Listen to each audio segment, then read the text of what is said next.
Listo. Bueno, muchachos, entonces vamos a continuar donde íbamos en las ramas del poder público, la clase pasada. Dijimos que hablamos de la pirámide de las normas, cómo funciona en Colombia, y posterior a eso, al ya tener definido las normas, cómo se expiden en Colombia, entonces empezamos a hablar de las ramas del poder público, ¿cierto? Hablamos de la rama ejecutiva, de la rama judicial, ¿cierto que sí? Ya hablamos de la legislativa, Me parece que no. del Congreso, hablamos del Congreso, ¿no? Ah, sí, sí, sí, del Congreso hablamos. Listo, entonces, fuerza pública. Listo, entonces vamos a hablar de la rama judicial, ¿cierto? Entonces vamos a hacer un recuento de dónde veníamos. Son tres ramas del poder público: ejecutivo, legislativo y judicial. El ejecutivo, pues, es el presidente. Por debajo del presidente está la vicepresidencia, los ministros. Acuérdense que hablamos de los 17 ministerios, que incluso traje un decreto y les mostré cuántos ministerios habían. Los departamentos administrativos, también hablamos de ellos, ¿cierto que sí? Hablamos de los departamentos administrativos, hablamos de las superintendencias, que pertenecen a la rama ejecutiva. Después hablamos de la rama legislativa, que es el Senado y la Cámara. ¿Hablamos de eso o no, compañeros?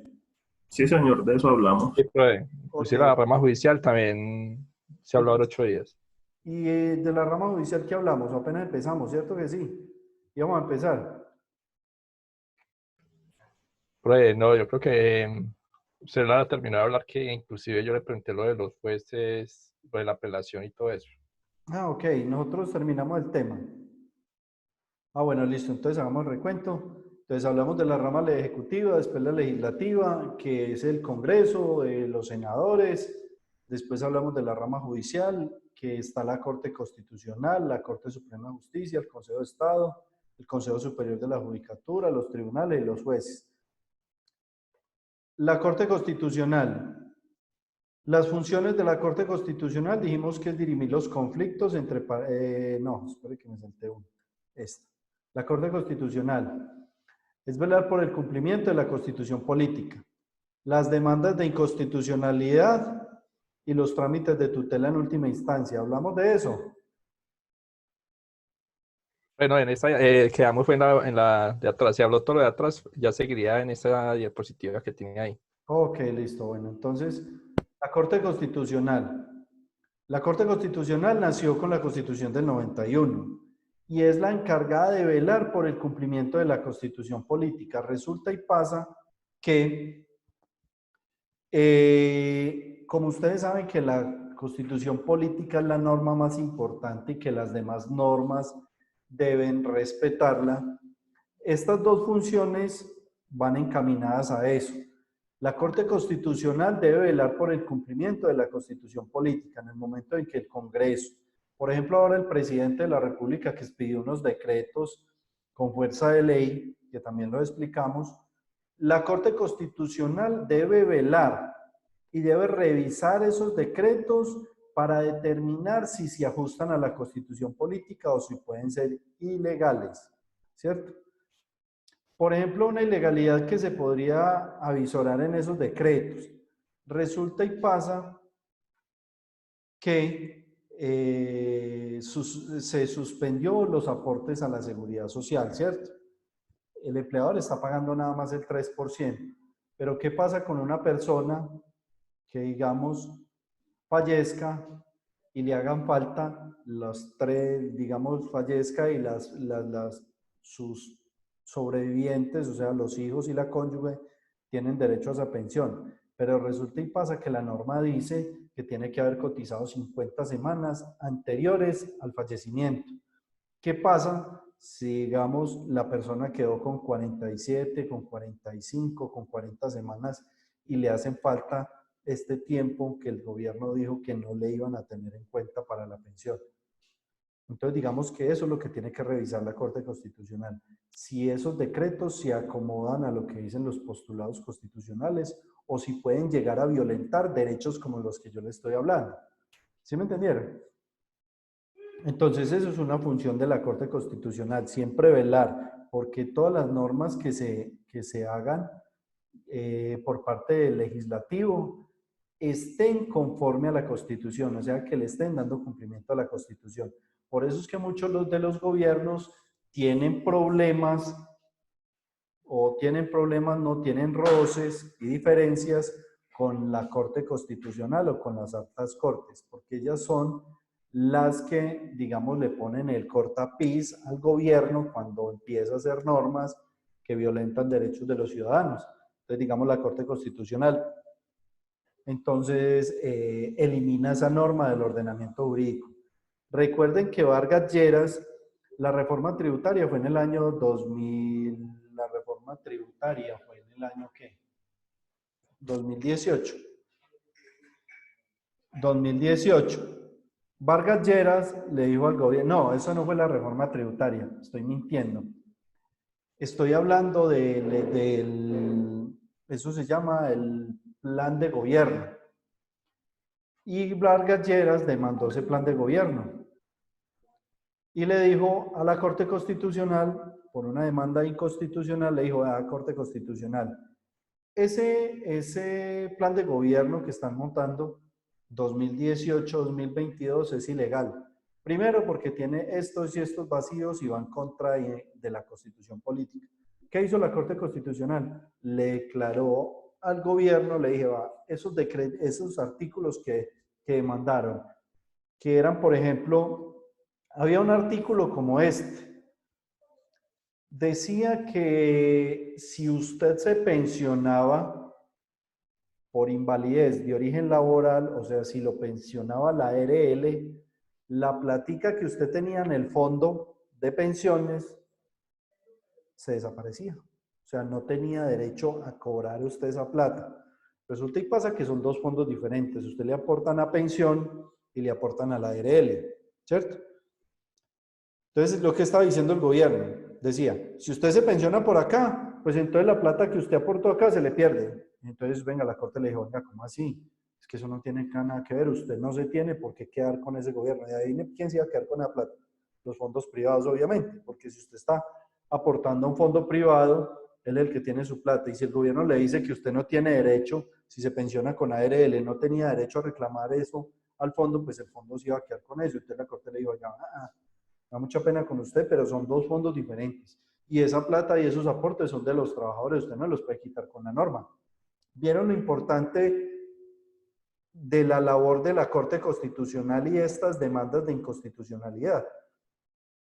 Uno como ciudadano puede demandar cualquier norma que evidencie que violenta los derechos de las personas o que va en contra de la Constitución política. Entonces, usted como ciudadano, si algún día quiere demandar una norma porque usted considera que violenta derechos, entonces usted sabe que la puede demandar ante la Corte Constitucional. Y se llama una demanda de inconstitucionalidad. Inconstitucionalidad es porque va en contra de la Constitución política. ¿Vamos claro hasta ahí? Sí, señor. Si tienen dudas, me pueden ir preguntando. ¿Listo? Sí, señor. Bueno, listo. Entonces, los ciudadanos podemos presentar esas demandas, pero ¿qué requisitos tienen esas demandas de inconstitucionalidad? Ninguno. Porque no es como cuando usted va a demandar al vecino por el incumplimiento del contrato o una situación similar o a su empleador, que usted le dice, no, usted tiene que conseguir un abogado para que presente la demanda. Las demandas de inconstitucionalidad no requieren ser abogado el que las presente. Lo que tiene que hacer es decirle a la Corte Constitucional, vea, esta es la norma, ¿cierto?, que expidió el Gobierno Nacional o la Asamblea Departamental o el Consejo Municipal, o ya vimos en la pirámide quién es el que expide las normas. Esta es la norma. Fundamento de la inconstitucionalidad, o sea, ¿por qué dice usted que esa norma es inconstitucional? Vea, yo considero que esa norma es inconstitucional porque violenta el artículo tal y además son fondos que le pertenecen a los trabajadores. Si el fondo privado se queda con estos dineros, es un enriquecimiento sin justa causa. Ellos no tienen por qué hacen con el dinero que no les pertenece.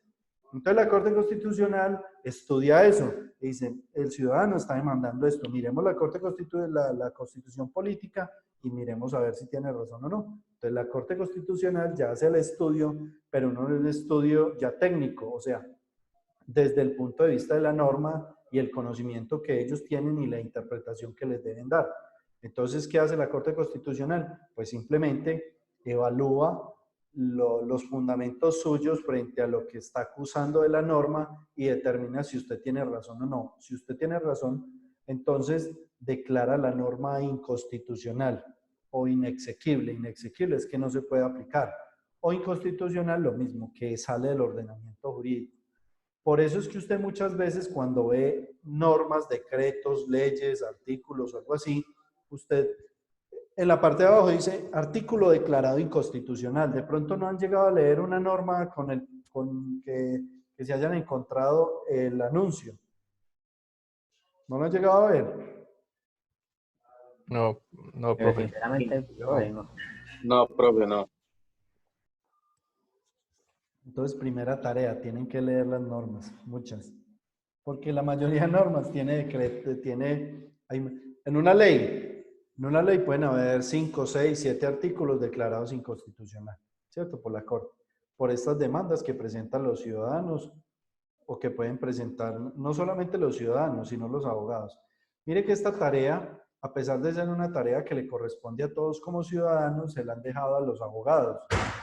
¿Quiénes hacen esas demandas de inconstitucionalidad? Generalmente son trabajos que hace uno cuando está estudiando Derecho. En la universidad el profesor lo pone, hoy trabajo para fin de la materia. Tienen que presentar una demanda de inconstitucionalidad. Miren a ver qué artículo por ahí ustedes consideran que violenta la Constitución. Entonces le toca a uno buscar las normas para demandar. Entonces digamos que en cierta medida esos trabajos lo han venido haciendo las universidades, las facultades de Derecho. Pero eso no es exclusivo de ellos. ¿Por qué? Porque es un trabajo que le corresponde a la ciudadanía, no es que las normas nos las aplican a nosotros. Entonces, todas esas normas que sacan son inconstitucionales. Pues no todas, algunas son inconstitucionales. Si nadie las demanda, tienen vigencia jurídica, la aplican y le toca a usted cumplirla. Pero si usted la demanda y la Corte dice que es inconstitucional, eso no se puede aplicar, la sacan del ordenamiento jurídico, deja de existir. Es muy importante que tengan en cuenta esto. Esto que les estoy explicando, les garantizo que va a ser pregunta de CAES cuando ustedes hagan sus ECAES. Las demandas de inconstitucionalidad, ¿en qué consisten, cierto? Perdón, pero igual si un ciudadano va a demandar, igual tiene que apoyarse en un abogado. No necesariamente. No. ¿Por qué? Mire el razonamiento que hice yo ahorita de la norma que demandaron.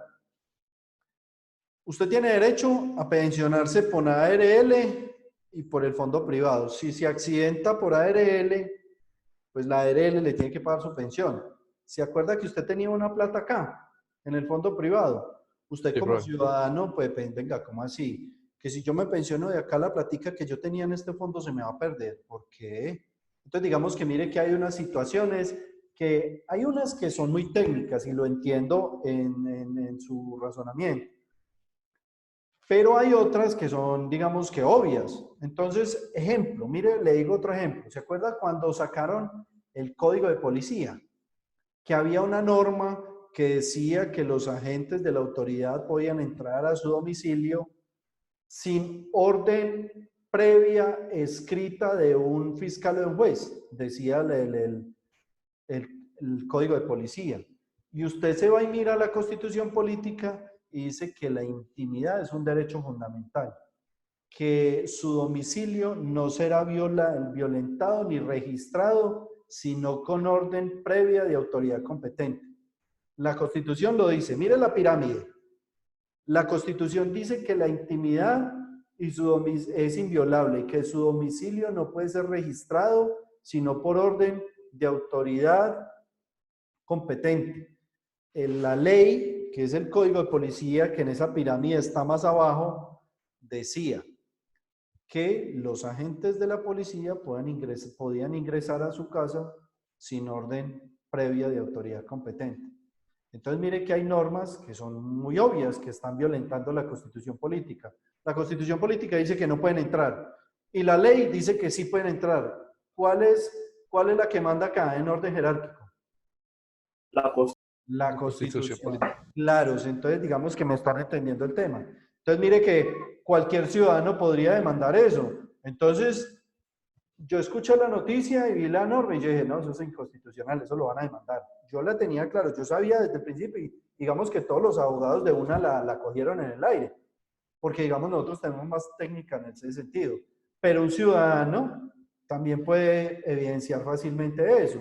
Si usted estudió la Constitución y sabe que usted en su casa nadie le puede entrar sin una autorización, usted veía ese artículo y decía, no, venga, eso no se puede aplicar.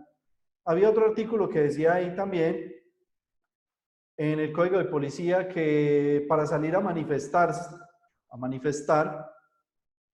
usted tenía que pedirle permiso a la primera autoridad municipal, y la primera autoridad municipal es el alcalde, o sea que si usted iba a hacer una marcha o una manifestación en la calle, usted tenía que ir a pedirle permiso al alcalde. La Constitución política dice que las manifestaciones públicas y pacíficas gozan de especial protección de la Constitución sin ninguna limitación. Eso dice la Constitución. Pero el Código de Policía le puso una limitación. ¿Qué quiere decir eso? Que esa norma que sacaron allí violenta la Constitución. ¿Vamos bien? Sí, señor. Entonces, ¿cuál es el tema? Nosotros como ciudadanos debemos conocer la norma, ¿cierto? La Constitución política. Ojalá algún día, muchachos, hagan el ejercicio y se lean toda la Constitución política. Es un libro que, digamos que se hace cansón porque leyes son leyes, ¿cierto? Entonces uno dirá, qué mamera. Pero eso es lo que le aplican a usted. Usted sale de la calle y eso es lo que le aplica al policía. Vale, les voy a dar un ejemplo de cómo lo violentan a uno fácilmente. Digamos que yo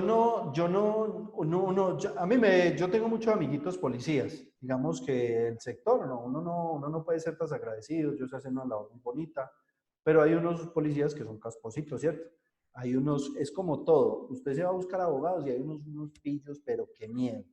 Usted se va a buscar ingenieros y hay unos que, mejor dicho. Entonces, digamos, sin hablar mal ni bien de todas las profesiones, hay de todo. Resulta y pasa que yo vivía vía Armenia. Mire pues cómo lo violentan a uno de fácil. Y al frente de mi casa hacían un retén, los policías. Y entonces llegaban los policías y le decían, ábrame el carro. Entonces el muchacho lo abría, las personas lo abrían, normal, llevaban una maleta en la parte de atrás. Entonces el agente de policía le dice, ábrame la maleta. Y entonces abrían la maleta y llegaban y le cogían la ropita y le decían, empiece a pasar la ropa de aquí para allá. Y pasaban la ropa. ¿Ustedes consideran que eso es un procedimiento normal desde su punto de vista constitucional o es arbitrario?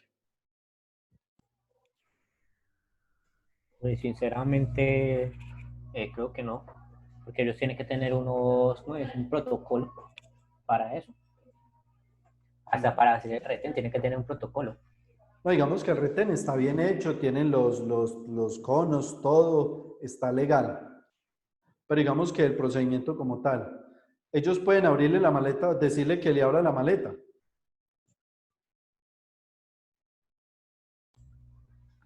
Pues creería Que sí, es un se lo pueden registro. pedir a uno como ciudadano. ¿Sí? Ellos se lo pueden pedir voluntariamente a uno. Creería yo pero que lo que hay en la maleta sea manipulado por la persona, Eso. por el dueño. Lo que hay adentro tiene que ser manipulado por el dueño del equipaje, no por los policías. Ok, bueno, listo. Mire pues, ¿dónde va el tema? El tema es el siguiente. ¿Qué pasa si yo dentro de la maleta, digamos, es una mujer y lleva una maletica ahí, y dentro de la maleta lleva cosas íntimas, sus tangas, sus brasier, lleva un amigo ahí, cualquier cosa de esas, hace parte de su intimidad. Usted tiene por qué abrirle la maleta al señor agente. Entonces, mire lo que les quiero decir. Los derechos fundamentales hay que conocerlos, porque en cualquier momento usted lo pueden violentar, ¿cierto? Si usted conoce sus derechos, usted fácilmente le puede decir a la gente, no, señora agente, no le voy a abrir la maleta porque es que ahí llevo unas pertenencias íntimas y no se las pienso dejar ver, no quiero. ¿Qué tiene que hacer el agente? Es su derecho, ¿cierto? Si usted quiere, renuncia a su derecho, porque usted puede renunciar obviamente a él. Usted le dice, sí, ahora me raqueté todo eso y volteé los calzones, manuselos y haga lo que quiera. Usted puede renunciar a eso, ¿cierto? Pero usted también tiene derechos. Usted le puede decir, no, señora gente, llevo algo íntimo ahí, no le voy a dejar en la maleta. Obviamente la gente va a pensar, este lleva droga. ¿Qué tiene que hacer el agente? El procedimiento, porque el procedimiento es garantizarle a usted sus derechos. ¿Cuál es el procedimiento? Bueno, señor, usted o señorita, usted no quiere que le revise la maleta, me toca conducirla y pedirle a un juez, porque es un juez el que puede levantar, digamos que ese velo frente a su derecho fundamental, que es la intimidad, y el juez es el que tiene que ordenar que abran esa maleta. O sea, no es así de sencillo. El juez, entonces el policía tiene que ir a donde un fiscal a poner la noticia, el fiscal tiene que hacer los trámites ante un juez y el juez tiene que dar la orden de violentar su derecho fundamental.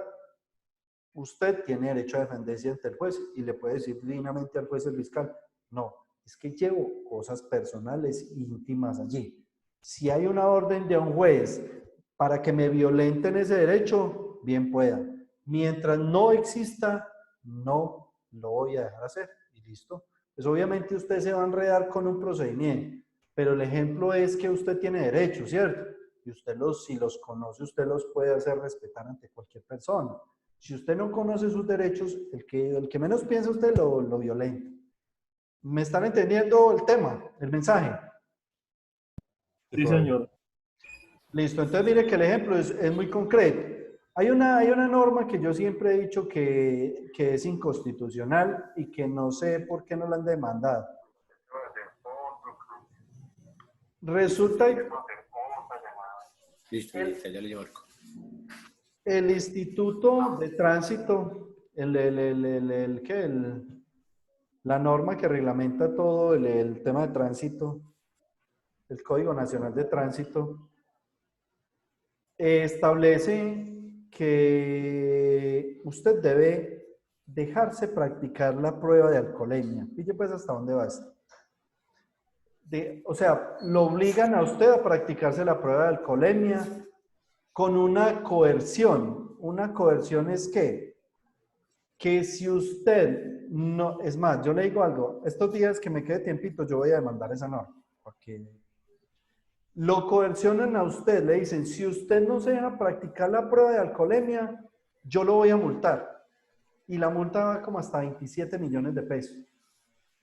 Pero es ilegal en el sentido de que a usted no lo pueden obligar o coercionar a que renuncie a un derecho fundamental.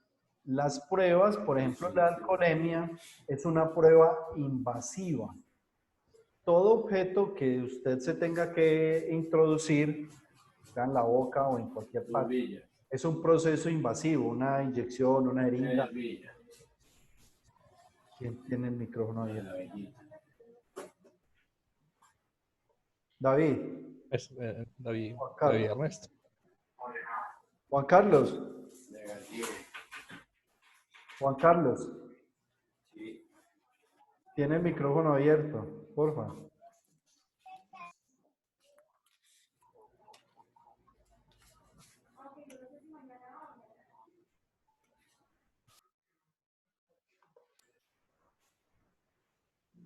Listo, era que me estaba entrando mucha interferencia. Entonces, mire que esa norma establece eso, que yo tengo un derecho, ¿cierto? Entonces la norma me está coercionando, que yo me tengo que dejar practicar esa prueba, y esa prueba es invasiva, porque yo me tengo que introducir un objeto entre el cuerpo, que es ese coso que tengo que introducirlo en la boca. Yo puedo efectivamente decirle, no me practico la prueba. ¿Qué tienen que hacer ellos? El procedimiento nuevamente, van de un juez y ordene que le practiquen la prueba. Ya el juez ordena que lo lleven a una medicina legal, le chusen y le saquen sangre. El juez puede ordenar eso divinamente. Pero entonces ahí está la norma. El Código de Tránsito lo coerciona a uno para que renuncie a un derecho fundamental. Y eso, digamos que ahí podría haber una inconstitucionalidad en ese sentido. Este tema les he hecho tanto hincapié porque, muchachos, queda 1 minuto 39. ¿Son las qué? Las 7. ¿Por qué tan rápido? Les he hecho tanto hincapié en este tema porque nosotros como ciudadanos, esto es un mecanismo para nosotros controlar la expedición de normas que violenten nuestros derechos. Nosotros como ciudadanos debemos conocer eso. Es supremamente importante que ustedes tengan claro esto. ¿Listo? Sí, profe. Listo, profe. Ya se corta y les mando el link de una vez para que continuemos. ¿Les parece? Está bien, Sí, profe. señor. Listo, profe, hágale. Trámites de tutelas. Esto es otra función de la Corte Constitucional. En última instancia, resulta y pasa que usted presenta, acá, esta diapositiva, acá están los jueces, mire. Usted presenta una tutela acá, ¿cierto? Por una violación de un derecho fundamental, no le dieron medicamentos, o usted presentó un derecho de petición y no le dieron respuesta, o usted por el derecho a la igualdad lo despidieron incapacitado, discapacitado, cualquier situación frente a sus derechos. La tutela va a iniciar acá, donde los jueces. Entonces usted presenta la tutela y cuando la radica,